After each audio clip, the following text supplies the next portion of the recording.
Well, we've got Drunken Yoda here from the Last Movie Outpost. How are you doing today? That's fantastic. A little cold, but that's the Midwest here for you. Yeah, well, it's beginning to get really sunny and spring-like here now, but it's probably a little bit colder than it is for you, but we're just used to it being really cold. So we kind of like it when it's a little bit sunny. Yeah, we get used to it, but what's nice is that everything I do is inside for the websites, and we've got people over in your area too. So it's a lot of people that are working on it. Yeah, that's true. You've got an English guy, don't you? What's he called? Not George Lucas. Not George Lucas. He's one of the two English guys. The other guy never gets on any of the streams. His name is Stark, and he is a machine pumping out entertainment news after movie news after streaming news, just story after story of stuff. I don't know where he gets it all, but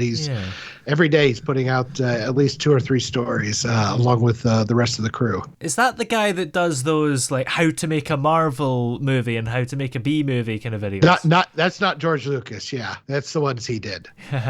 So how would you describe the Last Movie Outpost overall for those that haven't checked it out? So a while ago, back in the late 90s, early 2000s, when the internet was kind of taking off, there was a site called Ain't It Cool News, and among a lot of other movie sites. But his was good because it was it was ground up fan driven. And he was a movie geek and kind of like a movie geek like the rest of us. Yeah. As time went on, he made the site more and more about himself. And then he had a Me Too movement about, 4 or 5 years ago. So he had his Me Too moment and people kind of drifted off. But there was a lot of people in those discussion groups, those talkbacks, the comment section after every story, that had kind of gotten to know each other. And so they went and they started their own site. And some of those guys, there were some motions that went through back and forth. And so they started a second site that had the same problem. That's about when I joined these guys, although I wasn't that part of the talkbacks. I certainly was big on the original site. And then we all decided to get together and build our own site. And this time we decided we were going to be partners and, nobody was going to have carte blanche over the other three, and try to always respect each other and put movies first rather than politics and the message and all this cultural nonsense that has just permeated, it permeates your macaroni and cheese now. You can't get away from any of it. And we wanted to kind of celebrate, rediscover the joy of film and certain shows. And although we have a lot of problems with a lot of entertainment and how it's coming out now, we do want to be as authentic as possible, give everything a chance. If we don't like it, we'll say why we don't like it. If we do like it, we'll say why we do like it. But we want to be as authentic as possible. And if you go to any of the big, I would say, corporatized movie sites, it's clear that they're just marketing arms for a lot of these films now. And it just gets... you just don't feel like you're getting anything that's authentic anymore. And we try to slice and dice and cut down why stories work, why movies work, and why they don't. And that's what we're trying to do for the most part. Yeah. And you mentioned about how you don't like the way that movies are now. Do you think that movies are worse now, or maybe were better back in the day? These days, yes, they're much worse. They're far worse than they used to be. There's a lot of various reasons for that. Some of it is political. Some of it is putting in present day problems into movies that age like milk. I think of the Revenge of the Sith movie where Obi-Wan and Anakin are having their lightsaber fight at the end. And just before that, Anakin says, "You're either with me or against me." Well, that was a veiled reference to what George Bush said back in the day. Does anybody remember that now? When you watch that movie, do you think about that now? Fortunately, it doesn't stick out like a sore thumb, but a lot of this stuff does. And on top of that, you have a lot of there was a time when movies were made, the studios would bankroll them, but they kind of trusted the directors and the writers to go and make an actual story because that's what sold. And now they will pull out whole sections of movies that make the movie incomprehensible because maybe it's too violent, or maybe it doesn't hit the right demographic, or maybe it can't get a PG-13 rating, or maybe it won't sell a toy. It has nothing to do with the actual artistry of film. And that's what we love, is the artistry of film, not the money-making aspect. Yes, we understand it takes a lot of money to make a movie these days, but I think they're killing the golden goose by trying to stick all this stuff in there that doesn't belong with the actual story. Yeah, that's true. Because there are a lot of films actually recently where humor has had to take more importance over the story. So a scene that's funny will stay, but a scene that actually helps you understand what's going on might get cut. Well, yeah, that's absolutely true. And then a lot of the humor these days are not really built on anything. It's about letting the comedians play around and improv. There's no real thought into how they're going to move forward. So I look at the two recent Ghostbusters, or the recent Ghostbusters movie versus the classic Ghostbusters movie. The one with all the ladies in it, there was a lot of weird improv about wonton soup or something. And it really was not anything to do. It was just Melissa McCarthy trying to be funny. And it sticks out like a sore thumb, and it's not really funny. I look back at the original Ghostbusters, one of the funniest scenes in there, in my opinion, because it's very situational and it really is true to the characters that they created, is they're all in an elevator. And he says, I don't think we've ever tested this equipment. And he's like, well, yeah, it's just an unlicensed nuclear accelerator. What's the big deal? So Egon turns on Ray's, proton pack, and then he backs away slowly in an elevator. Like that's going to do anything on a nuclear bomb. It's just, you're laughing at it just for me terribly telling it to you. And I mean, that kind of humor, the situational stuff isn't there anymore. It's all slapdash, it's all conceptual, and we'll figure it out as we do it, and then we'll fix it in post. And there's no real plan on these scripts. It's the last thing they think of anymore. And so it's not all. The Green Knight came out recently. Very well done. Very artistic, but not something that's going to catch a lot of mainstream movie audiences. And that's a problem. If you are only doing things that are so artistic that they become inaccessible for a lot of movie audiences, and everything you're doing for movie audiences is basically McDonald's, we're losing something there. We're losing something of our culture in there. Yeah. Now, perhaps surprisingly, movies are perhaps one of the most controversial things, people's opinions of different films. So can it get quite heated, maybe, if you're having a discussion on Last Movie Outpost and maybe a few of you don't agree with each other about a film? Oh, no, because I'm always right, and that really helps. We are generally fairly like-minded. I would love to get more non-like-minded people in there. When we disagree about a movie, it's usually respectful, and it's usually based on something that has to do with your tastes or that kind of thing, and we kind of all understand that. Where I have a lot of trouble is that some people seem to like a particular show or movie. I think of the new Star Treks, which are so full of weird, angsty political nonsense, and then people just act like it's the same as the original Star Treks that we all loved. Like on this, I don't remember Captain Picard crying every 5 minutes. That didn't happen, So, but when you see people telling you how much they loved it, or how much they love Last Jedi, or some of these others, and you think it doesn't feel genuine. It feels like they're trying to show what a good person they are, and that borders on some sort of weird religious fervor that I really, because I mean, the corporations, they don't really care. They'll just go to wherever they think is going to make the money, and so they think Twitter is real life for some reason, and I don't think they can afford to do this, not after the pandemic. I mean, people just aren't going to the theaters anymore. Why should they when they can just watch it on streaming?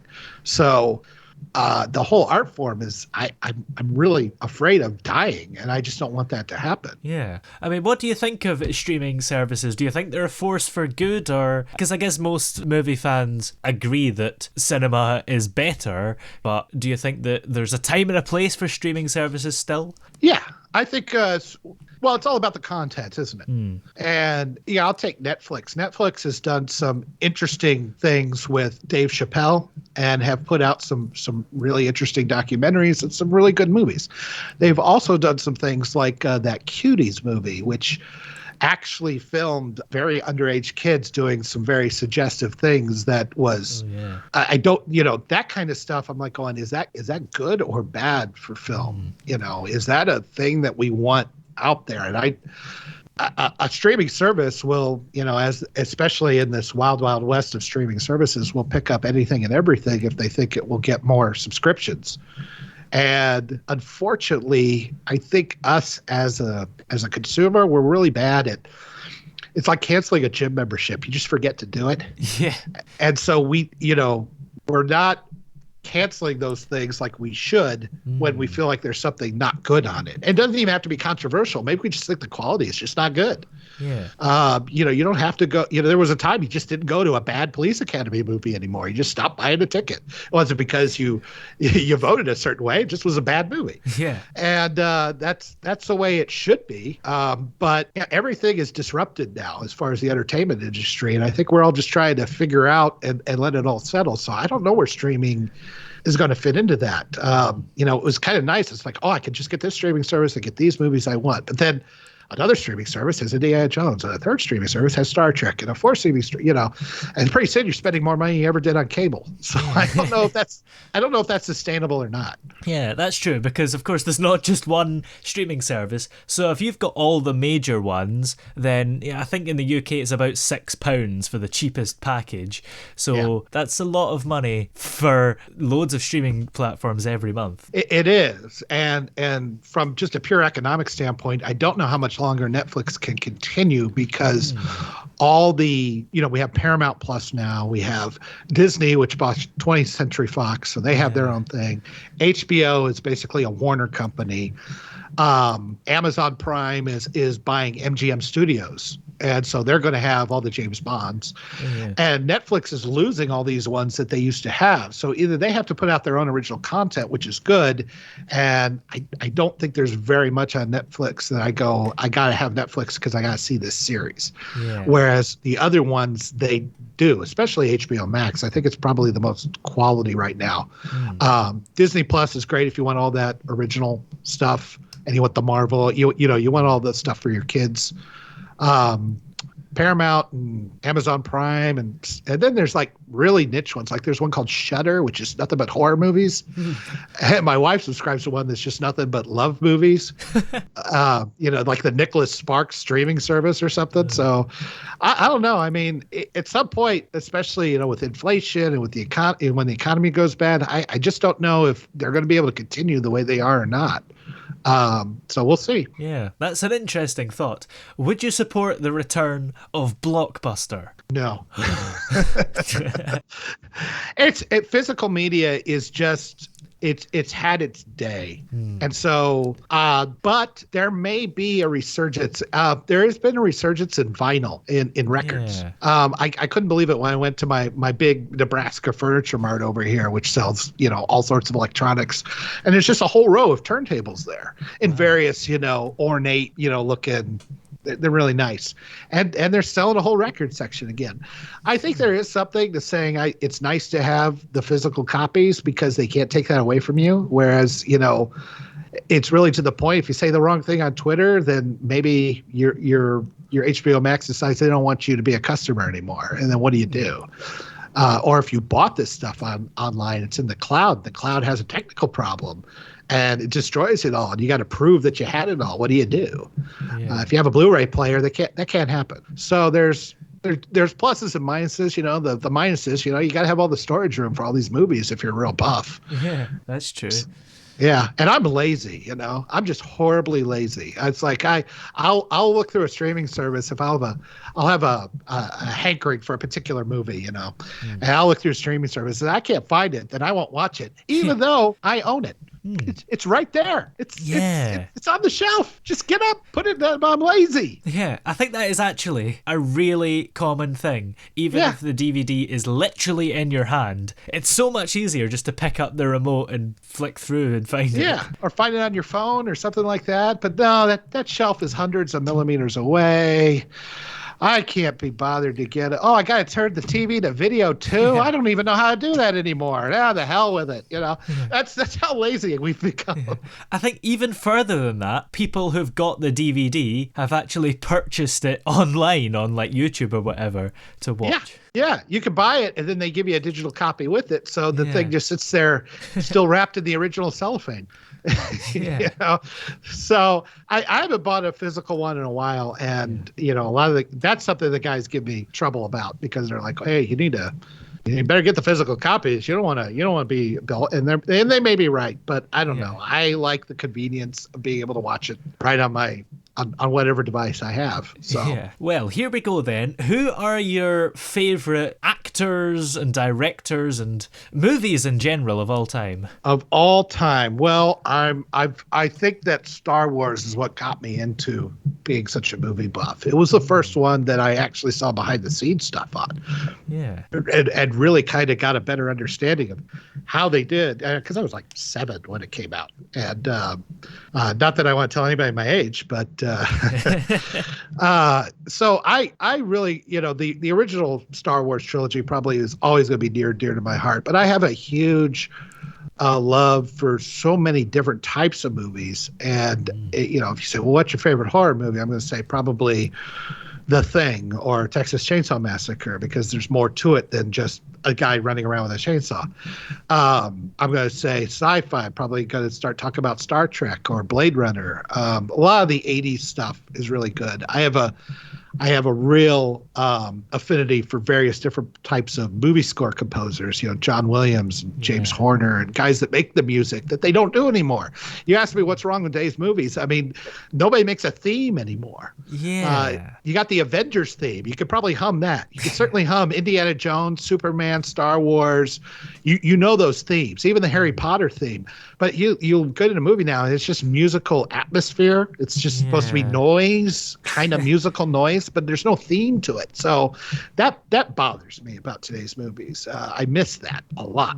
There are a few, particularly Disney films, that have songs though in them that seem to be charting quite well. Whether they're actually good or not, I don't know. Yeah, I haven't watched a lot of the newer Disney stuff recently, and my kids have grown up, so I don't have an excuse to anymore.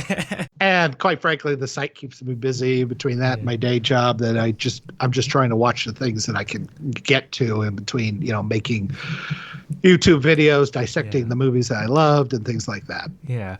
Well, what's coming up in the next few days and weeks on the website, really? Have you got plans to release stuff?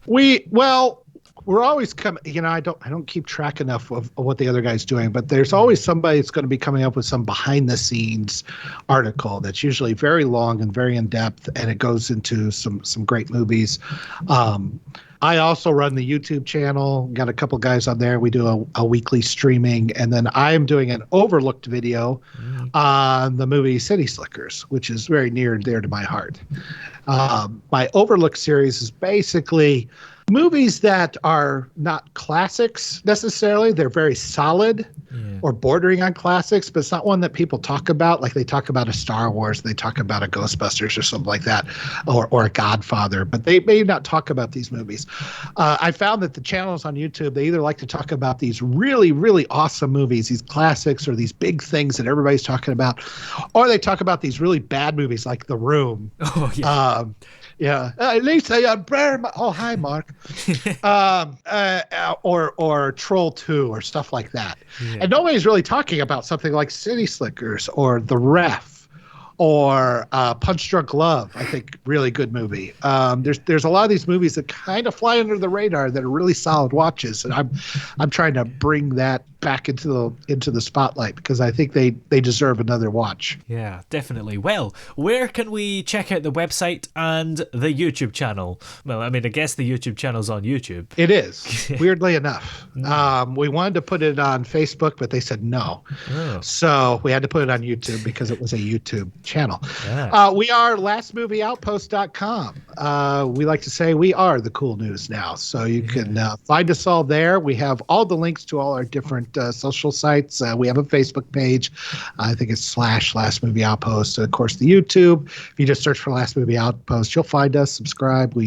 We are not above begging for likes and subscriptions and all that kind of stuff. So, and hopefully you'll be able to find some movie news and some interesting things from just a different point of view, one that's not corporatized or trying to push some weird political message or something. Just people who just love the entertainment, love the art form, and want to talk about it. Yeah, absolutely. Well, many thanks for joining us today. It's been great to talk to you. I appreciate it. It's been great talking to you too.